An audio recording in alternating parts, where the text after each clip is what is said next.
প্রিয় শিক্ষার্থী, আসসালামু আলাইকুম। সারা বিশ্বের এই করোনা পরিস্থিতিতে তোমাদের ঘরে বসে পড়াশোনার সুবিধার জন্য আমি কতগুলো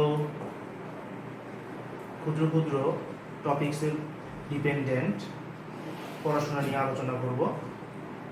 আমাদের ঢাকা কমার্স কলেজের উপাধ্যক্ষ এবং অধ্যক্ষ স্যারের আদেশক্রমে আমরা তোমাদের পড়াশোনার সুবিধার জন্য এই ভিডিওগুলো নির্মাণ করতে যাচ্ছি। আশা করি তোমাদের উপকারে আসবে। আজকে আমরা যে বিষয় নিয়ে আলোচনা করব সেটি হচ্ছে পদার্থবিজ্ঞান দ্বিতীয় পত্র, প্রথম অধ্যায় তাপগতিবিদ্যা। এই অধ্যায়ের লাস্ট পার্ট এন্ট্রপি। চলো আমরা সরাসরি পড়াশোনায় চলে যাচ্ছি। তো এন্ট্রপি কি? ফার্স্টলি আমাদের এন্ট্রপি আসলে বোঝা দরকার।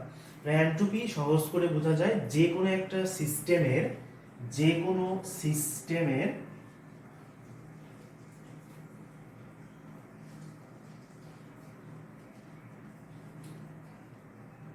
বিশৃঙ্খলা অথবা আমরা বলতে পারি ডিসঅর্ডারনেস। সহজ করে আমরা বলতে পারি বিশৃঙ্খলা অথবা ডিসঅর্ডারনেস। যে কোনো সিস্টেমের যে বৈশিষ্ট্য বা ধর্মের জন্য এনার্জি লস হয়ে যায় তাকে আমরা বলে থাকি ডিসঅর্ডারনেস বা বিশৃঙ্খলা, এবং পদার্থবিজ্ঞানের ভাষায় সেটিকে আমরা বলে থাকি এন্ট্রপি। আমরা এমনিতেই জানি যে কোনো সিস্টেমের আমি যে পরিমাণ ইনপুট দিচ্ছি ওই সিস্টেম বা যন্ত্র বা ইঞ্জিন আমাকে ঠিক ততটুকু পরিমাণ আউটপুট দিতে পারছে না, তার চেয়ে কিছু কম আউটপুট আমাকে দিচ্ছে। এই যে কিছু পরিমাণ এনার্জি আমার লস হয়ে যাচ্ছে, আউটপুট আমি কম পাচ্ছি, এটাকেই আমরা খুব সহজে এন্ট্রপি বলতে পারি। অর্থাৎ এই এন্ট্রপির কারণেই এই এনার্জিটুকু আমাদের লস হয়ে থাকে। তো পরীক্ষার খাতায় লেখার জন্য আমরা সহজভাবে যেটা বলতে পারি, এটা এই ডেফিনেশনটা হচ্ছে জাস্ট বোঝার জন্য। তো পরীক্ষার খাতার জন্য আমরা বইয়ের ভাষায় লিখতে পারি যে এমন একটি ভৌত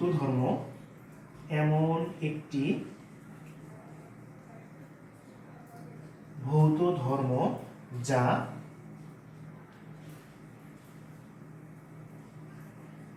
রুদ্ধতাপীয় ও প্রত্যাবর্তী প্রক্রিয়ায় স্থির থাকে।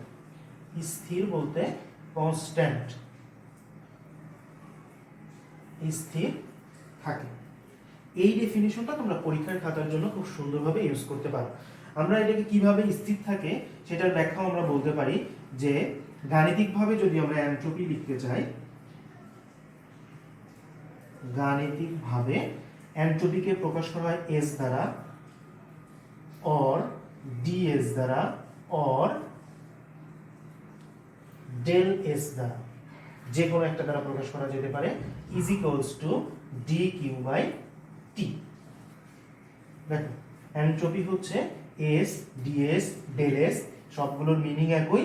বিভিন্ন সিস্টেমের জন্য বিভিন্ন রকম ক্ষেত্রে আমরা একই যে কোনো একটা ইউজ করতে পারবো। তো ডি কিউ বাই এস, তাহলে আমরা বলে থাকি ডি কিউ। রুদ্ধতাপীয় প্রক্রিয়ার জন্য আমি এই সংজ্ঞাটাকে একটু ম্যাথমেটিক্যালি বলতে যাচ্ছি। রুদ্ধতাপীয় প্রক্রিয়া মানে কি? রুদ্ধতাপীয় প্রক্রিয়া যে প্রক্রিয়ায় তাপের কোনো পরিবর্তন হয় না তাকে আমরা বলে থাকি রুদ্ধতাপীয় প্রক্রিয়া। রুদ্ধতাপীয় প্রক্রিয়ায় ডেল কিউ এর ভ্যালু কত হবে? 0। ডেল কিউ এর ভ্যালু যদি 0 হয়ে থাকে তাহলে ডেল এস এর ভ্যালু কত হবে? 0। সুতরাং এটা কনস্ট্যান্ট অথবা স্থির। আবার যদি বলি প্রত্যাবর্তী প্রক্রিয়া, প্রত্যাবর্তী প্রক্রিয়া কাকে বলে? তোমরা আগেই এই টপিকসটা পড়ে আসছো এই চ্যাপ্টারে। যে প্রক্রিয়ায় টোটাল কাজের পরিবর্তন 0, অর্থাৎ টোটাল কাজের মানের কোনো পরিবর্তন হয় না। আমি একটা জায়গা থেকে আরেক জায়গায় যাব, আবার ওই বিন্দুতে ফিরে আসব, টোটাল কাজের মানের কোনো পরিবর্তন হবে না। তো টোটাল কাজের মানের যদি কোনো পরিবর্তন না হয় তাহলে ওই সিস্টেমে আমার কোনো লস নেই। যদি লস না থাকে তাহলে ওই সিস্টেমের এন্ট্রপিকেও আমরা 0 বলতে পারবো, অথবা এন্ট্রপিকেও আমরা স্থির বলতে পারবো। আচ্ছা, আরো একটা সংজ্ঞা এই গাণিতিকভাবে এইটাকে আমরা যদি কথায় লিখি তাহলে সেটাকেও আমরা এন্ট্রপি বলতে পারবো। দেখো খুব সহজে যে একক তাপমাত্রার জন্য কোন সিস্টেমের তাপের পরিবর্তনকেই ওই সিস্টেমের এন্ট্রপি বলে। অথবা অন্যরকম ভাবে বলা যায় কোন সিস্টেমের তাপমাত্রার সাপেক্ষে ওই সিস্টেমের তাপের যে পরিবর্তন হয় সেটি হচ্ছে ওই সিস্টেমের এন্ট্রপি। যে কোনো একটা লিখলেই হবে। তো এই ডেফিনেশনটা লেখা পরীক্ষার জন্য সবচেয়ে ভালো। তো এই ম্যাথমেটিক্যাল ইকুয়েশন থেকে আমি এনট্রপির একক লিখতে পারি। কিউ এর একক কি আমরা জানি জুল, আর টি এর একক কি কেলভিন। তাহলে আমরা লিখতে পারি এনট্রপির একক কি জুল পার কেলভিন। ওকে, তাহলে আমরা ম্যাথমেটিক্যাল প্রবলেমে যেতে পারি। ম্যাথমেটিক্যাল প্রবলেম বলতে কি বোঝায়, যে এই ফর্মুলাটা ইউজ করে আমরা কিভাবে ম্যাথগুলো সলভ করতে পারি। ওকে, দেখ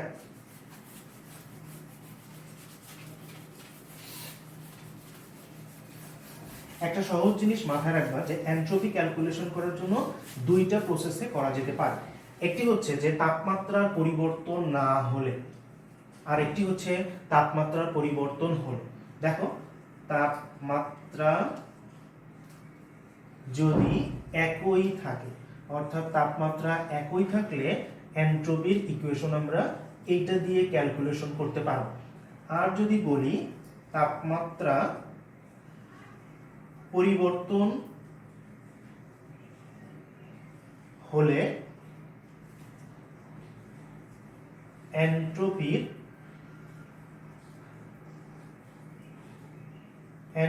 হিসাব আমরা কিভাবে করব একটু দেখো।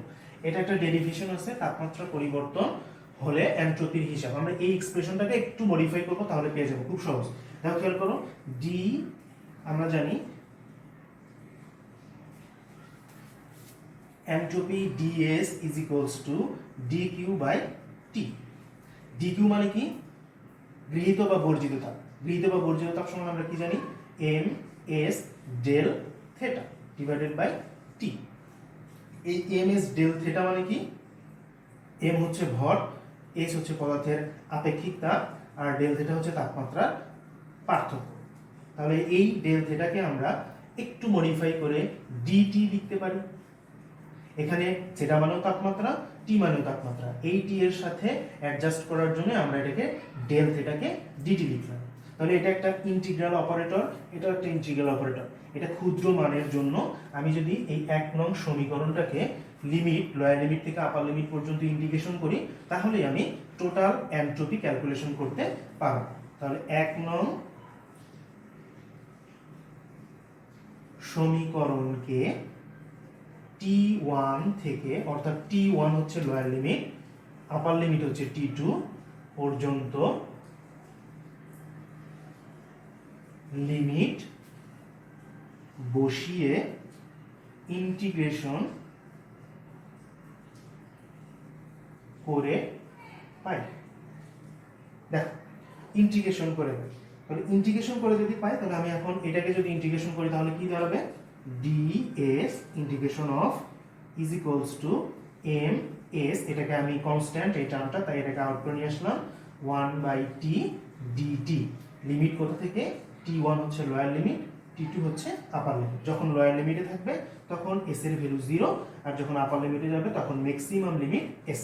তাহলে এটাকে যদি আমি একবারে লিখতে চাই, দেখো এটাকে আমরা কি লিখতে পারি, s minus 0 is equals to হচ্ছে s is equals to ms 1/t K integration করলে ln t আপার limit t2 lower limit t1।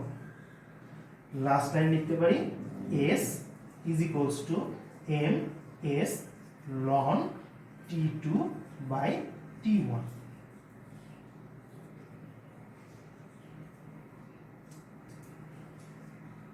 আশা করি তোমরা বুঝতে পারছো। অর্থাৎ এই ফর্মুলাটা ইউজ করব যখন তাপমাত্রার পরিবর্তন থাকবে, অর্থাৎ T1 থেকে T2 পর্যন্ত। তো আমরা যদি দুইটা এক্সাম্পল করি তাহলে খুব সহজেই বুঝতে পারবো। তো চলো দুইটা এক্সাম্পল করে আমরা দেখতে পারি কখন কোন ফর্মুলাটা ইউজ করে আমরা এনট্রপি ক্যালকুলেশন করতে পারবো। ওকে,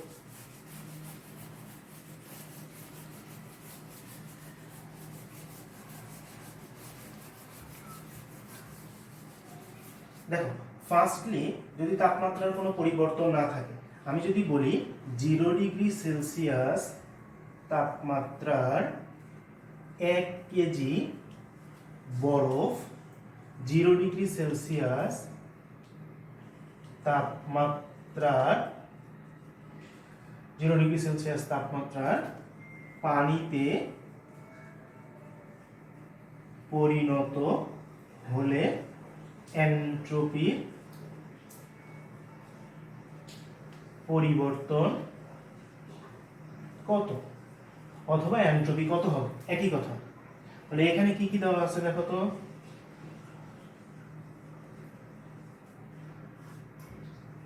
ভর m is equals to 1 KG. তাপমাত্রার কি কোনো পরিবর্তন আছে? পরিবর্তন নেই। তাহলে তাপমাত্রা T is equals to 0 degree Celsius is equals to 273 kelvin. আচ্ছা, ওকে। আরেকটা জিনিস লাগবে, সেটা আমরা একটু পরে দেখব। তাহলে যদি আমরা সমাধানে যাই, এটাকে আমরা কিভাবে লিখতে পারি, যে আমরা এমনিতেই জানি যে entropy S is equals two, তোমরা ইচ্ছে করলে ডিএস লিখতে পারো, ডেল এস লিখতে পারো, শুধুমাত্র এস লিখতে পারো, কোনো প্রবলেম নেই। D Q divided by T, এটা ডিএস দিয়ে দিলাম। আমরা জানি যে এখানে 0 ডিগ্রি সেলসিয়াস তাপমাত্রার বরফ 0 ডিগ্রি সেলসিয়াস তাপমাত্রার পানিতে পরিণত হবে। সুতরাং তাপমাত্রার কোনো পরিবর্তন হয় না। তাপমাত্রার যদি পরিবর্তন না হয়, তাহলে শুধুমাত্র যদি অবস্থার পরিবর্তন হয়, তাহলে সে কি গ্রহণ করে? সুপ্ত তাপ গ্রহণ করে। তো সুপ্ত তাপ এখানে কে? বরফ গলে 0 ডিগ্রি সেলসিয়াস তাপমাত্রা পানিতে পরিণত হবে। সুতরাং এখানে কি সুপ্ত তাপ গ্রহণ করবে? বরফ গলনের আপেক্ষিক সুপ্ত তাপ। তাহলে বরফের ভর কত? m, আর বরফ গলনের আপেক্ষিক সুপ্ত তাপ কত? lf। আমাদের তাপমাত্রা কি কত? t। তাহলে আমরা এখানে বরফ গলনের আপেক্ষিক সুপ্ত তাপটা লিখে রাখতে পারি, বরফ গলনের আপেক্ষিক সুপ্ত তাপ। এটাকে আমরা বলে থাকি LF is equals to 3.36 into 10 to the power 5 joule per KG per kelvin. তোমরা পারলে এই ভ্যালুটা মনে রাখবে। এর সাথে সাথে আরেকটা ভ্যালু আমাদের অনেক সময় লাগতে পারে, সেটা হচ্ছে পানির বাষ্পীভবনের আপেক্ষিক সূত্রতা। ওটা অন্য একটা ম্যাথে দেখা যাবে। তাহলে এখানে যদি আমরা ভ্যালুগুলো বসাই, তাহলে কত আসবে? 1 into 3.36 into 10 to the power 5 divided by 273 joule per kelvin. তাহলে এটার ভ্যালু কত? আমি ক্যালকুলেটর যদি ইউজ করি, তাহলে এটার ভ্যালু আসবে 1230.77 জুল পার কেলভিন। এটাই হচ্ছে আমার এই সিস্টেমের জন্য এনট্রপির পরিবর্তন অথবা এনট্রপির ভ্যালু। ঠিক আছে? এখন এখানে শুধুমাত্র আমি কিন্তু দেখলাম যে তাপমাত্রা একই রকম আছে। তাহলে তাপমাত্রা যদি চেঞ্জ করে আমি এই অঙ্কটাকে একটু বড় করে করি, তাহলে আমরা আরো ভালোভাবে পরের প্রুফটার জন্য বুঝতে পারবো। যে 0 ডিগ্রি সেলসিয়াস তাপমাত্রা আমি যদি বলি যে 2 কেজি বরফ, এটাকে আমি লিখে দিলাম সহজ করে, যে 50 ডিগ্রি সেলসিয়াস তাপমাত্রার পানিতে পরিণত হতে এনট্রপির পরিবর্তন কত। তাহলে দেখো এখানে বরফের ভর কত? 2 কেজি। তাহলে 0 ডিগ্রি সেলসিয়াস তাপমাত্রার বরফ 50 ডিগ্রি সেলসিয়াস তাপমাত্রা পানিতে পরিণত হতে কয়টি স্টেপে তাপ গ্রহণ করবে? 2টি। তাহলে আমি যদি বলি প্রথম ধাপে কি করবে? 0 ডিগ্রি সেলসিয়াস তাপমাত্রার বরফ কিসে কনভার্ট হবে? 0 ডিগ্রি সেলসিয়াস তাপমাত্রার পানিতে, যেটা আমরা একটু আগে করে আসলাম। এর জন্য এনট্রপি কত ছিল? আমি একবারে লিখলাম, এটাকে ধরে নিলাম কত? S1 সমান dQ বাই T সমান mLF বাই T সমান 2 into 3.36 into 10 to the power 5 divided by 273 সমান LF সমান কত? 3.36 into 10 to the power 5 joule per KG per kelvin. এই ভ্যালুটা যদি আমি বসাই, তাহলে এটার ভ্যালু পাবো হচ্ছে, আমি ক্যালকুলেশনটা দেখে নিচ্ছি।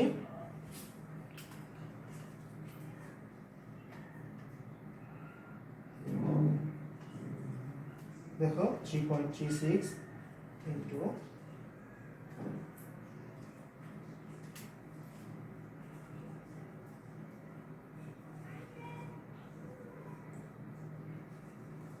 77 জুল পার কেজি। সরি, এটা হচ্ছে আগেরটার জন্য ছিল, একটু চেঞ্জ হবে। into two 2।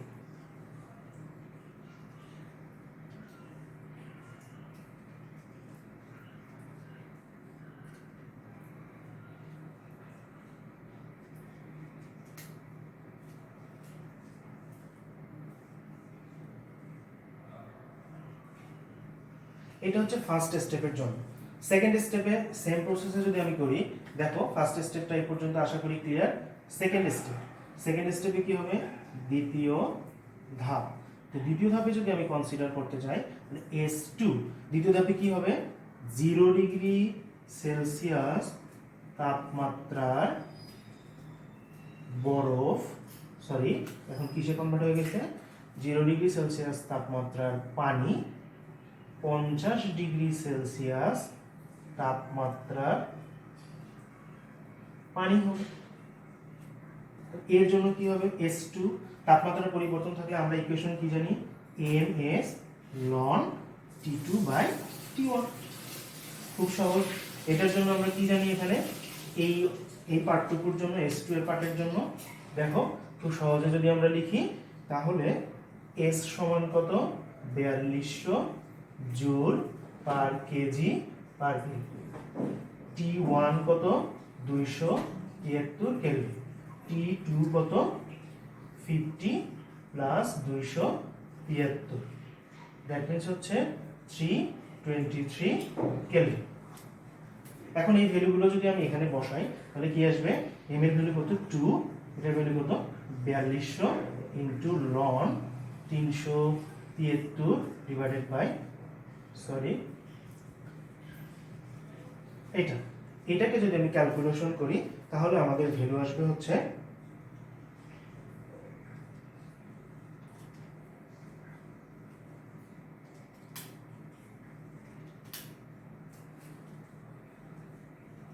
1412.72 joule per kelvin.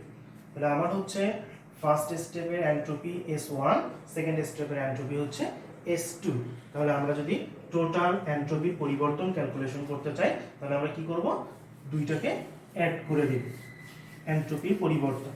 তাহলে মোট এন্ট্রপির পরিবর্তন, মোট এন্ট্রপির পরিবর্তন S is equals to S1 plus S2 is equals to কত ছিল, 2461.54 plus 1412.72 is equals to আসবে হচ্ছে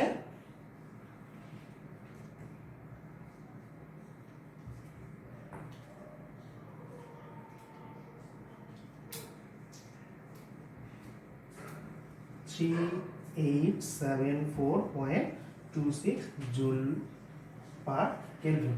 এটা হচ্ছে আমার এই পুরো সিস্টেমের জন্য। তাহলে আমরা এখান থেকে দেখতে পেলাম ফার্স্ট ম্যাথটা হচ্ছে শুধুমাত্র তাপমাত্রার কোনো পরিবর্তন হয়নি, সেকেন্ড ম্যাথটা হচ্ছে তাপমাত্রার পরিবর্তন হয়েছে। এই রিলেটেড আরো তোমাদের অনেকগুলো ম্যাথ থাকতে পারে। এন্ট্রপির ক্ষেত্রে আরেকটা জিনিস তোমরা একটু খেয়াল রাখবা যে তাপ যদি কোনো সিস্টেমের বৃদ্ধি পায়, তাপ শক্তি যদি বেড়ে যায়, তাপ শক্তি যদি সে গ্রহণ করে তাহলে এন্ট্রপি বৃদ্ধি পায়, আর তাপ শক্তি যদি কমে যায় তাহলে এন্ট্রপি নেগেটিভ। আর একটা জিনিস আছে, আমরা যে ইকুয়েশনটা ইউজ করলাম ds is equals to dq/t, এটার ধারণা আমরা পেয়েছি হচ্ছে তাপগতিবিদ্যার দ্বিতীয় সূত্র। এই ফর্মটাকে তাপগতিবিদ্যার দ্বিতীয় সূত্রের গাণিতিক রূপ নামেও ডাকা হয়ে থাকে। তো আশা করি তোমরা এই রিলেটেড ম্যাথগুলো করতে পারবা।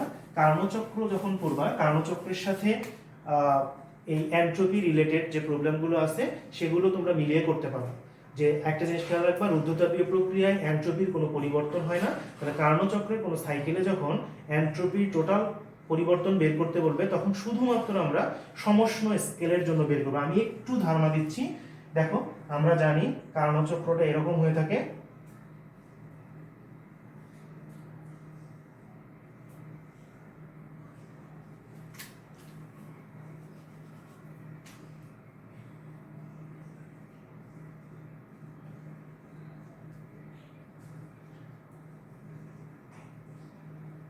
দেখো সহজ করে A B C D D, এই পয়েন্টগুলোকে আমরা এমনিতেই জানি, এটা হচ্ছে এদিকে পি থাকে, এদিকে ভি থাকে। তাহলে কার্নো চক্রের ক্ষেত্রে এইটাকে আমরা বলে থাকি সমষ্ণ, এই দুটো, আর এই দুটো হচ্ছে রুদ্ধতাপীয়। তাহলে সমষ্ণ প্রক্রিয়ায় শুধুমাত্র এন্ট্রপির চেঞ্জ হবে, কিন্তু রুদ্ধতাপীয় প্রক্রিয়ায় কোনো এন্ট্রপির চেঞ্জ হবে না। সেজন্য আমরা শুধুমাত্র যে সমষ্ণ পার্টটুকু থাকে এ এবং বি, আর একটা পার্ট হচ্ছে সি এবং ডি, এইটাতে আমরা শুধুমাত্র এন্ট্রপির ক্যালকুলেশন করে থাকি। তো যখন কার্নো চক্র কমপ্লিট করবা তখন তার সাথে রিলেটেড করে এন্ট্রপির ম্যাথগুলো দেখে নিবা, তাহলে খুব সহজেই এন্ট্রপি করার জন্য দুটো ম্যাথেই যথেষ্ট, অন্য কোনো এক্সপ্রেশনের দরকার হয় না। আশা করি তোমরা বুঝতে পারছো। আল্লাহ হাফেজ, সুস্থ থাকো, ভালো থাকো।